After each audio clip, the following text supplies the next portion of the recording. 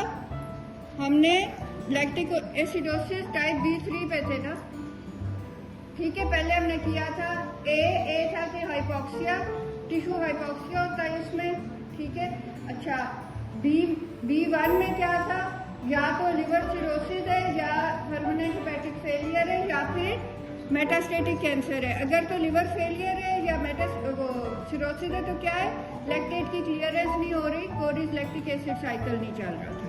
Metastatic अगर कोई disease है तो उसमें क्या है, वॉरबर्ग इफेक्ट की वजह से जो आपके कैंसर सेल्स हैं वो क्या कर रहे हैं, एनारोबिक मेटाबॉलिज्म पे शिफ्ट हुए हैं, क्योंकि एंजियोजेनेसिस, ब्लड वेसल्स की फॉर्मेशन उतना रैपिड उससे कोप नहीं कर सकती जितनी उनकी ग्रोथ की स्पीड है, ठीक है ना। अच्छा, तो इसलिए उसमें लैक्टेट एक्यूमुलेट हो रहा था। फिर हमने B2 किया था जो कि ड्रग्स एंड टॉक्सिन्स है, ठीक है ना।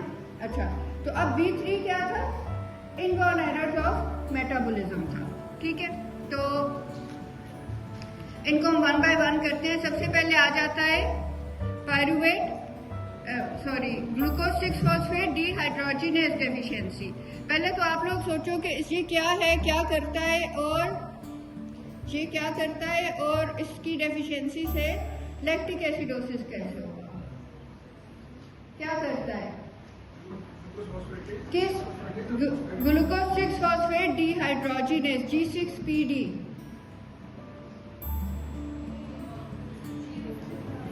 HMP शंट का एंजाइम है, NADPH बनाता है, ग्लूटाथायोन को रिड्यूस रखता है। ग्लूटाथायोन आरबीसी की मेम्ब्रेन्स को प्रोटेक्ट करता है अगेंस्ट दी फ्री रेडिकल्स। क्या हुआ था, आरबीसी जब मैच्योर हुआ था उसने सब चीजें फेंक दी थी, अब उसके पास सिर्फ साइटोप्लाज्म है, ठीक है। उसकी 2 ATP बन रही है एनारोबिक ग्लाइकोलिसिस से, ठीक है। G6PD, अब देखो ना उसके पास न्यूक्लियस है, ना राइबोसोम्स है, ना DNA है, कुछ भी नहीं है। अगर उसके पास कोई प्रोटीन खत्म हो जाए वो नया नहीं बना सकता। G6PD की लाइफ 120 डेज है, वो जब खत्म हो जाता है ना तो फिर आरबीसी भी खत्म हो जाता है, इसीलिए क्योंकि वो उसको फिर अपने को अगेंस्ट फ्री रेडिकल्स प्रोटेक्ट नहीं कर सकता, ठीक है ना। अच्छा, तो अब G6PD की डेफिशिएंसी में लैक्टिक एसिडोसिस कैसे होगा।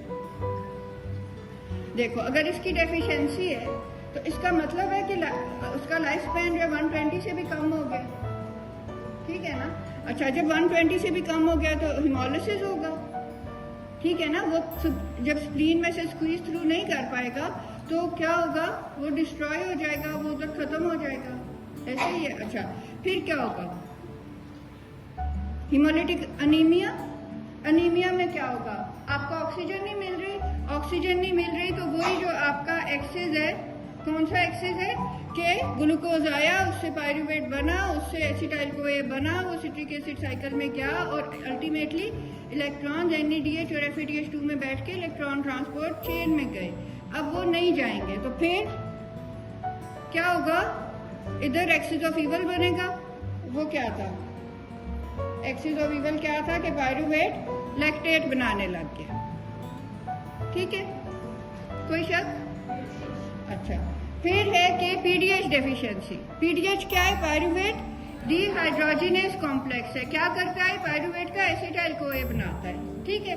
अच्छा, अब अगर इसकी डेफिशिएंसी है तो इसका क्या मतलब है कि पायरूवेट एसिटाइल कोए नहीं बन रहा। अब आगे से ना ये सिट्रिक एसिड साइकिल में जा रहा है, ना सेलुलर रेस्पिरेशन हो रही है, ना इलेक्ट्रॉन ट्रांसपोर्ट चेन चल रही है, तो ये डेफिशिएंसी है। पायरूवेट किधर चैनलाइज हो जाएगा, लैक्टेट बनाने लग जाएगा, ठीक है। तो लैक्टिक एसिडोसिस हो गया। अच्छा,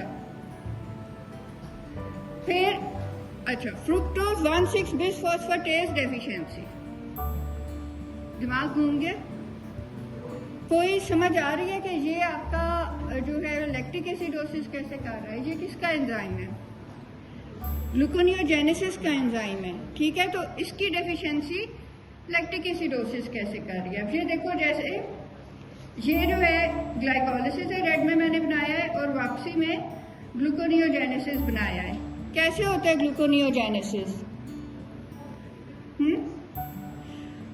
पायरूवेट ने मसलन ग्लूकोनियोजेनेसिस करना है तो वो क्या करेगा, पहले वो ऑक्सैलोएसीटेट बनेगा, ठीक है, फिर वो मैलेट बन के बाहर निकलेगा माइटोकॉन्ड्रिया से। फिर वो क्या होता था, वो कैसे रोड ब्लॉक को क्रॉस करता था, पेप्सी के उसको कराता था ना, first road block pyruvate kinase वाला।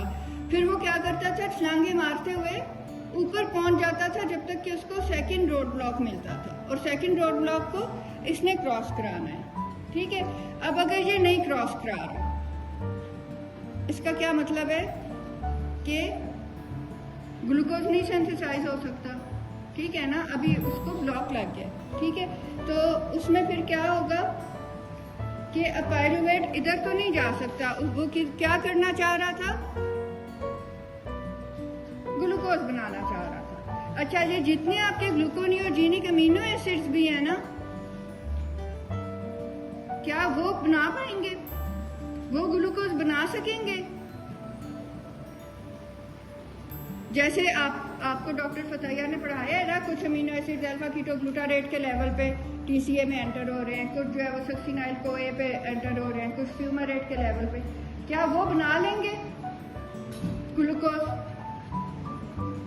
नहीं बनाएंगे, क्योंकि उनको भी अल्टीमेटली कोई उधर से उन्होंने उड़ के नहीं पहुंच जाना ग्लूकोनियोजेनेसिस में, उनको अल्टीमेटली ऑक्सैलोएसीटेट बनना है, और ऑक्सैलोएसीटेट ने मैलेट बन के बाहर आना है, और उसने पेप्सी के वाला स्टेप क्रॉस करना है, फिर उसने ऊपर जाना है जंपे मारते हुए, और उसको फिर ये एक्सपिरेशन हो पाएगी नहीं। जब नहीं होगी तो फिर क्या होगा, जब नहीं होगी तो क्या होगा मोहम्मद, क्या होगा फिर वो पायरूवेट जो है वो लैक्टेट बनेगा, ठीक है। अच्छा, फिर बेरी क्या होती है, थायमीन की, शाबाश, वन की थायमीन की डेफिशिएंसी होती है, और इसमें क्या, इसका मीनिंग क्या है, आई कांट, ठीक है। तो ये किस तरह से आपका लैक्टिक एसिडोसिस कर रही है कि आप देखेंगे इसमें ये पीडीएच का भी पार्ट है, ठीक है, पायरूवेट डिहाइड्रोजिनेज कॉम्प्लेक्स, और फिर इधर अल्फा कीटोग्लूटारेट डिहाइड्रोजिनेज, दोनों जो हैं उनकी एक्टिविटी अफेक्ट हो गई, ठीक है। जब ये दोनों नहीं चलेंगे तो पायरूवेट क्या करेगा, लैक्टिक एसिड बनाएगा, ठीक हो गया, ये हमारा खत्म हो गया। आपने देख लिया कि हाई एनोइन गैप कैसे आता है, तीन ही तरीके हैं ना, ये मोहम्मद कह रहा है, इसने डॉक्टर मेपल से याद रखा है, ऑरा लॉस होता है ना, ठीक है। तो आपने डॉक्टर मेपल्स नहीं याद करना, आपने क्या याद करना है कि या तो आपकी बॉडी में जनरेट होने लग गए हैं एनोइंस, या आप उनको क्लियर नहीं कर पा रहे, या फिर आपने खा लिए, ठीक है ना। जनरेट कैसे होने लग गए हैं, जैसे डीके में या लैक्टिक एसिडोसिस में क्लियरेंस कैसे कम हो गई है, जैसे किडनी डिजीज जो है वो इतनी एडवांस हो गई है कि अब डायलिसिस रिक्वायर्ड होने लगा है, ठीक है। और फिर क्या था, आपने इंजेस्ट कर लिए हैं, जैसे ethanol, methanol, ethylene glycol, paracetamol, salicylates, ठीक है, उन सब की जैसे उनकी पॉइजनिंग हुई है, सैलिसाइलेट्स या पैरासीटामोल की, ठीक है। अच्छा, तो फिर आपने देख लिया ये जो है लैक्टिक एसिडोसिस को हमने और ज़्यादा हमने जूम इन किया था, क्या था कि पहले क्या है, टिश्यू हाइपोक्सिया हो रहा है, किसी भी कंडीशन से हो रहा है, कार्डियोजेनिक शॉक से हो रहा है, सेप्सिस से हो रहा है, किसी भी वजह से एस्फिक्सिया से हो रहा है, तो आपका टाइप ए है। ठीक है, टाइप बी में क्या था, B1 में लिवर सिरोसिस या कैंसर था कि लिवर सिरोसिस में क्लियर नहीं हो रहा, कैंसर में प्रोड्यूस कर रहे हैं कैंसर सेल्स। ठीक है, B2 में टॉक्सिन्स थे, B3 में इनबॉर्न एरर्स हैं। ठीक है, तो अभी ये थैंक्स नहीं होगा, अभी हम नेगमा करेंगे, नेगमा करेंगे। ठीक है, इनको ब्रेक दे दें 2 मिनट की, फिर हम बफरिंग हो रही है। ठीक है, ये नहीं है कि किसी को एसिडोसिस होगा तो वो करेगी, वो पहले ही कर रही है। ठीक है, अच्छा, अब अगर किसी का किडनी डैमेज है तो वो जो प्रोटॉन्स उसने करने थे एक्सक्रीट, वो नहीं हो रहे, नहीं हो रहे, तो वो ब्लड में एक्यूमुलेट हो रहे हैं। ठीक है, तो अब आप बताओ क्या ब्लड में एनोइन आया है? नहीं आया, प्रोटॉन आ गए हैं। तो ये फिर आप इसको कहोगे कि ये नॉन एनोइन गैप है। ठीक है ना, एसिडोसिस तो हुआ है कि नहीं हुआ? किसी को अल्कलोसिस लग रहा हो, अल्कलोसिस हुआ है? हाँ, आपको लग रहा है अल्कलोसिस? अच्छा, एसिडोसिस ही हुआ है। ठीक है, तो अच्छा, फिर ये जो है किडनी खाली प्रोटॉन्स ही तो नहीं एक्सक्रीट कर रही ना, आपके जो एनोइन गैप में ऑर्गेनिक एसिड्स पड़े हैं उनको भी कर रही है, सल्फेट, फॉस्फेट, यूरेट कर रही है ना, लैक्टेट भी आपका थोड़ा बहुत बढ़ रहा है। ठीक है, अब अगर अच्छा, अब 2 सिनेरियोज है ना, एक तो है कि एक्यूट किडनी इंजरी हुई, शॉर्ट टाइम ये इतनी एडवांस कर गई है कि मतलब डायलिसिस रिक्वायर्ड हो गया। ठीक है, अच्छा, तो अब क्या इसके अंदर ये यूरेट और ये सब चीजें एक्सक्रीट आउट करती थी वो हो रही हैं? नहीं हो रही। तो अब इसको क्या होगा, कौन सा होगा? एग्मा, और जो प्रोटॉन है नेगमा, एग्मा प्लस नेगमा दोनों हो रहे हैं। अच्छा, फिर अगर क्रॉनिक किडनी डिजीज है ना, तो इनिशियली वो इतना प्रोग्रेस नहीं करती, वो करते करते मसलन किसी का EGFR 60 से डिक्रीज हो गया। ठीक है, 60 से डिक्रीज हो गया, तो अब क्या होगा? हम कहेंगे कि इसको क्रॉनिक किडनी डिजीज है, लेकिन ओवर द टाइम स्लोली वो करते करते ओवर मैनी ईयर्स वो इतनी होगी कम के, इतनी कम होगी कि उसका EGFR वो इतना अफेक्ट हो गया है कि अब वो डिजीज इतनी एडवांस हो गई है कि वो एनोइंस को एक्सक्रीट नहीं कर सकती। ठीक है, तो आपने देखा कि ये दोनों भी एग्मा, मतलब एग्मा में भी ये आ रही है, नेगमा में भी आ रही है। ठीक है ना, फर्क क्या है? खाली नेगमा में इनिशियल स्टेजेस हैं, एग्मा प्लस नेगमा में वो इतनी एडवांस हो गई है कि अब डायलिसिस रिक्वायर्ड हो गया। ठीक है, अच्छा, तो एग्मा भी हो रहा है, नेगमा भी हो रहा है। अच्छा, फिर क्या होता था अगर आपके पेंक्रियास क्या निकालता था? Bicarbonate rich solution. क्या निकालता था? बाइकार्बोनेट रिच सोल्यूशन निकालता था। ठीक है, अब अगर किसी को डायरिया हो गया है, डायरिया हो गया है तो क्या होगा? बाइकार्बोनेट का लॉस हो रहा है। अच्छा, जब बाइकार्ब का लॉस हो रहा है तो फिर क्या होगा? एसिडोसिस, क्योंकि बेस का डेफिसिट हो गया। ठीक है, तो आपको एक तो क्लिनिकली जैसे ही आप देखोगे पेशेंट को कि वॉमिटिंग का है तो आपके जहन में क्या आ जाना चाहिए? अल्कलोसिस। डायरिया का है तो आपके जहन में क्या आ जाना चाहिए? एसिडोसिस। ठीक है, किडनी डिजीज का है तो उसमें भी आपको क्या आना चाहिए जहन में? एसिडोसिस, अनलेस के कोई सुपर इम्पोज्ड कंडीशन है। ठीक है, अच्छा, तो हम अब कर रहे हैं नेगमा, और नेगमा है non anion gap metabolic acidosis. Anion gap में क्या था? मिस्ट्री बॉक्स था जिसके अंदर आपके ऑर्गेनिक एसिड्स थे। अब नेगमा पे हम आ गए हैं। ठीक है, नेगमा की जो कॉजेज है ना, एक तो किडनी है। ठीक है, किडनी में क्या है? Renal tubular acidosis. इसके हम 3 टाइप्स पढ़ेंगे। ठीक है, हम इसके 3 टाइप्स पढ़ेंगे। आप देखें कि अभी आपको क्या नजर आ रहा है। इस वक्त आपको ये क्या है, नेफ्रॉन है। अच्छा, ये क्या है, प्रॉक्सिमल कॉन्वोल्यूटेड ट्यूब्यूल है। ठीक है, पीसीटी में क्या हो रहा है? आप देखो नॉर्मली पीसीटी में क्या हो रहा है। आपको क्या क्या नजर आ रहा है? आपको रीनल ट्यूबुलर सेल में क्या नजर आ रहा है? प्रोटॉन है।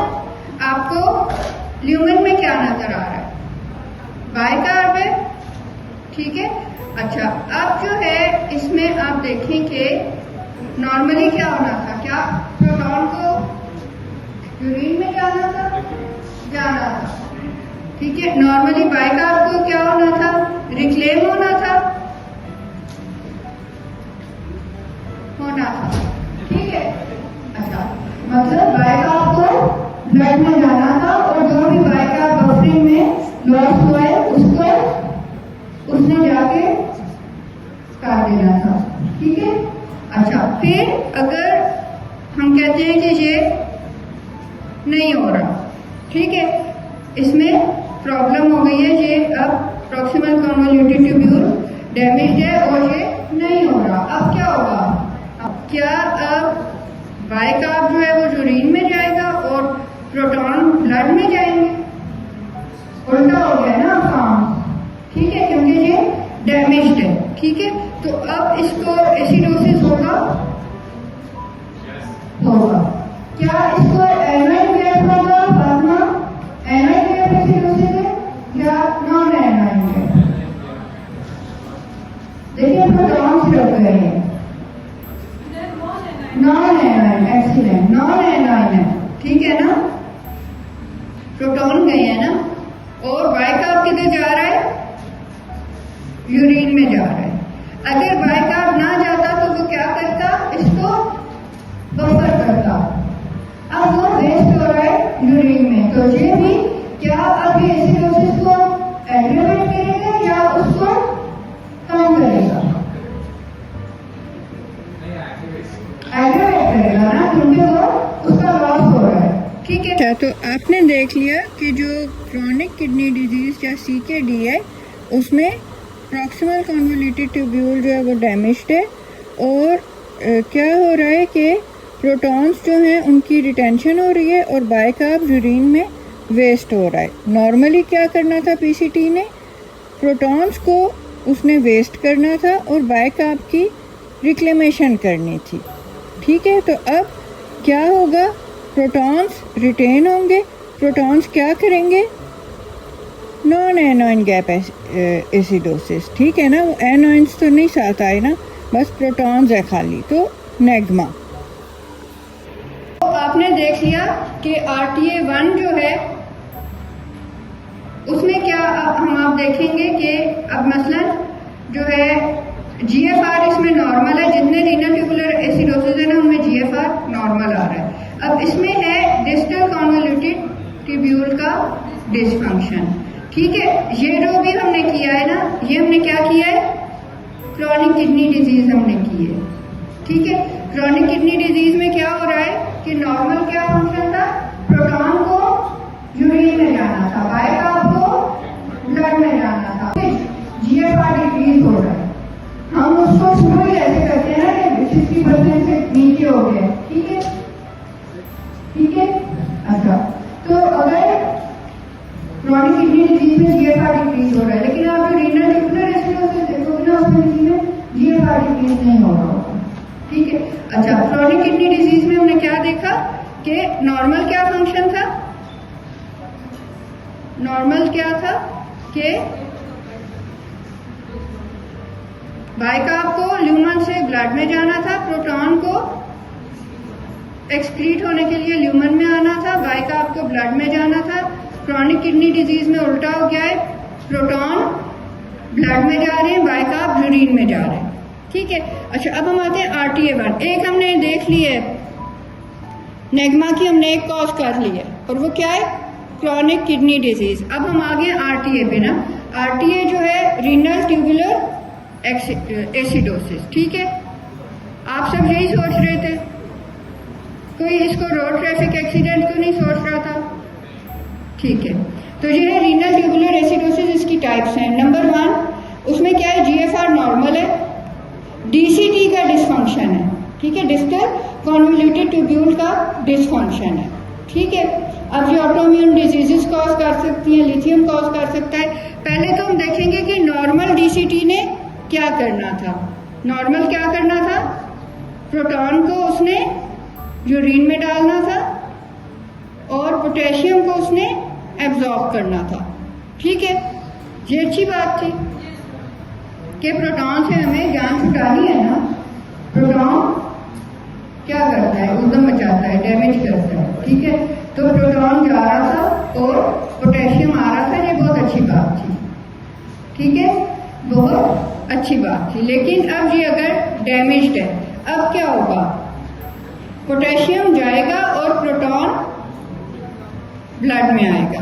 अब जरा डॉक्टर की कैप पहन लो, आप क्लिनिक में बैठे हो, आपके पास एक बंदे की एबीजीज आई हैं, ठीक है, पीएच उसकी डिक्रीज्ड है और उसको जो है अब यूरिन की इसकी पीएच क्या होगी, थोड़ी सी रेज्ड हो गई है। वैसे यूरिन एसिडिक ही होता है, बट थोड़ी सी ये है एसिडिक की रेंज में, लेकिन थोड़ी सी हायर आ गई है, ठीक है।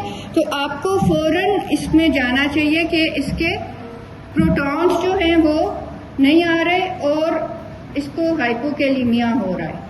मतलब हाइपोकेलीमिया और प्लस यूरिन की पीएच थोड़ी सी रेज्ड है, तो आपको फौरन होगा कि ये रीनल ट्यूबुलर एसिडोसिस है।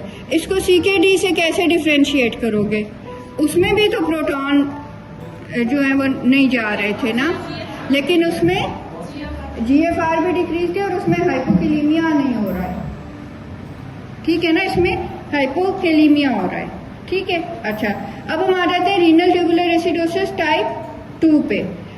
पीसीटी का डिसफंक्शन है, आप देख लो जीएफआर नॉर्मल है, ठीक है, जीएफआर नॉर्मल है, पीसीटी का डिसफंक्शन है। पहले हम देखेंगे प्रॉक्सिमल कन्वोल्यूटेड ट्यूब्यूल का नॉर्मल फंक्शन और फिर हम देखेंगे कि अगर ये डैमेज्ड है तो क्या होगा। इसने क्या करना था, आप देखो ये एक पॉजिटिव और एक नेगेटिव है। अब आपको क्या लगता है, ये दोनों एक जगह जाएंगे ना, हाथ पकड़ के, ठीक है ना। तो इन दोनों ने क्या होना था, नॉर्मली इन्होंने इधर से ब्लड में जाना था, ठीक है। लेकिन अगर इसका डिसफंक्शन है तो क्या होगा, अब ये दोनों यूरिन में जा रहे हैं, बाइकार्ब भी आ गया है यूरिन में, पोटेशियम भी आ गया है, ठीक है। तो अब क्या होगा, इसका हाइपोकेलीमिया है। इससे पहले आपने कहा था कि अगर पीसीटी के लिए कोई प्रॉब्लम हो तो हमारे पास जो प्रोटॉन्स है वो ब्लड में जाएंगे और बाइकार्बोनेट निकलेंगे। ये इसके ऊपर अभी हम वो भी होगा, ठीक है, मतलब चीजें आपस में सुपर इम्पोज हो जाती है ना, लेकिन हम इसको थोड़ा सा जूम करके देख रहे हैं, ठीक है। वो जो मैंने आपको बात बताई थी वो भी सही है और वो क्रॉनिक किडनी डिजीज की है, इसीलिए तो आपको देखना पड़ता है ना, क्योंकि आप एक इंसान से डील कर रहे हो ना, उसको तो नहीं पता कि लिंटा अभी सिर्फ आरटीए देख रही है। मतलब 2 डिसऑर्डर्स को एग्जिस्ट कर सकती हैं एक बंदे में, वो भी चीज हो रही है, ये भी हो रही है, तो वो आपको सिर्फ कैसे पता चलेगा, रिपोर्ट ही देख के पता चलेगा, ठीक है। तो ठीक है, जो आपका है ना उसमें मतलब मल्टीपल आपके हो रहे हैं ना, एक जगह पे मल्टीपल काम हो रहे हैं, ठीक है। तो अभी हम देख रहे हैं कि इधर से जो बाइकार्ब और पोटेशियम की एब्जॉर्प्शन होनी थी वो आरटीए2 में डिसफंक्शनल हो गई है, जीएफआर नॉर्मल है, ठीक है। अब क्या होगा, हाइपोकेलीमिया हो रहा है। अब आप इसको उससे कैसे डिफ्रेंशिएट करोगे, आरटीए1 से, उसमें भी हाइपोकेलीमिया हो रहा था, उसमें आप नहीं, आपने तो रिपोर्ट देखनी है ना। देखो क्या इसकी यूरिन की पीएच जो है वो इंक्रीज करेगी, नहीं करेगी ना, इसमें कम होगी और उसमें थोड़ी सी ज्यादा थी, क्योंकि बाइकार्ब आ रहे हैं वो होंगे ना, वो थोड़ी ज्यादा करेंगे ना उसको, ठीक है। अच्छा, तो ये आपका हो गया कि नॉर्मल क्या होना था, बाइकार्ब और पोटेशियम को एब्जॉर्ब होना था। ठीक है, अब क्या हो रहा है कि ये नहीं हो रहा है, ये यूरिन में जा रहे हैं, पोटेशियम भी और बाइकार्ब भी। ठीक है, अब हम आ जाते हैं टाइप 4 पे। ठीक है, टाइप 4 में क्या है, 3 को हमने इसलिए स्किप किया है कि वो इन्हीं दोनों को मिला के है 1 और 2 को। ठीक है, टाइप 4 में क्या है कि जीएफआर नॉर्मल है, अब भी डीसीटी का डिसफंक्शन है। ठीक है, पहले भी आपने देखा था ना डीसीटी का डिसफंक्शन, जो आपने 1 देखा था, ये देखें, ये जो आपने आरटीए 1 देखा था, इसमें हमने क्या कहा था, डीसीटी का डिसफंक्शन है। और क्या है कि जो है ये उल्टा हो गया है और अब पोटेशियम यूरिन में जा रही है और प्रोटॉन्स ब्लड में जा रहे हैं, यही कहा था। ठीक है, अब आप देखो कि दोबारा आरटीए 4 में फिर से डीसीटी का डिसफंक्शन आ गया। ठीक है, लेकिन अभी आप देखो कि प्रोटॉन्स तो यूरिन में जा रहे हैं, ये क्या हुआ है, इसमें ये डिसफंक्शन है कि जो डिस्टल कन्वोल्यूटेड ट्यूब्यूल है ना, वो एल्डोस्टेरॉन को रिस्पॉन्स नहीं कर रहा। उसकी जो एबिलिटी है ना, उसको जो हाइड्रोजन और पोटेशियम को वो कर रहा था कि पोटेशियम इन और प्रोटॉन आउट, वो नहीं डिस्टर्ब हुई, वो नहीं डैमेज हुई। इसमें इसका जो ये रिस्पॉन्ड करता था एल्डोस्टेरॉन को, वो इम्पेयर हो गया। ठीक है, अच्छा, वो जब इम्पेयर हो गया है तो अब आप देखो कि इसकी यूरिन की पीएच लो है। क्यों? क्योंकि प्रोटॉन्स आ रहे हैं।